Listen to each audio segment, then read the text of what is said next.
আমরা পাবলিকরা এত বেশি খারাপ, এত বেশি মানুষের মধ্যে প্যাঁচ লাগাতে পারি বা বন্ধুত্বের আমরা বিচ্ছেদ করতে পারি। আমাদের মতো পাবলিক না থাকলে আসলে বোঝাই যাইত না। আসলে ফারহানা বিথি আর স্মৃতি এরা দুজনেই খুবই ভালো একটা বন্ধুত্বের সম্পর্ক। তো দুজনেই খুব ভালোভাবে তাদের যে লাইফস্টাইলটা আমাদের সামনে প্রেজেন্ট করে বা তুলে ধরে। তারা দুজনেই ব্লগিং করে।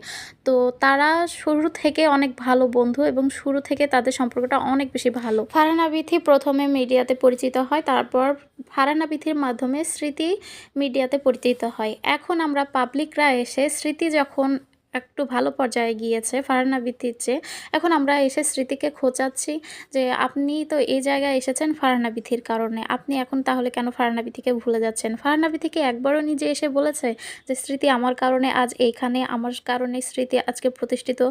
তাহলে আমরা পাবলিকরা কেন ওকে খোঁচাচ্ছি বলেন? আবার স্মৃতিও কখনো বলে নাই যে আমি ফারহানা বিথির এই উপকার করছি, সেই উপকার করছি, হ্যান-ত্যান। আমরা পাবলিকরা এই খোঁচাখুচির মাধ্যমে কিন্তু এই ফারহানা বিথি এবং স্মৃতি তাদের দুজনের বন্ধুত্বটা নষ্ট করে ফেলেছি। মেন দোষটাই পাবলিকের, ফারহানা বিথিরও না, স্মৃতিরও না। আমাদের কারণেই তাদের বন্ধুত্বটা নষ্ট হয়েছে। সম্পর্কে থাকলে কাদের মধ্যে না ঝামেলা হয় বলেন? স্বামী-স্ত্রীর সম্পর্কের মধ্যেও কিন্তু অনেক ঝামেলা হয়। একটা সম্পর্কের মধ্যে ঝামেলা আসবেই। তো টুকটাক ঝামেলা তাদের মধ্যে হইছে। আমরা পাবলিকরা সেটাকে আরও অনেক বেশি বড় করে দিয়েছি। তাদের মাঝে সামান্য একটু আগুন লাগছে, আমরা সেটাতে পেট্রোল, কেরোসিন ঢেলে একবারে অনেক বড় করে দিয়েছি। আসলে জ্বলে পুড়ে মানে ছাই করে দিয়েছি আরকি। তো আমাদের পাবলিকের এটা উচিত না।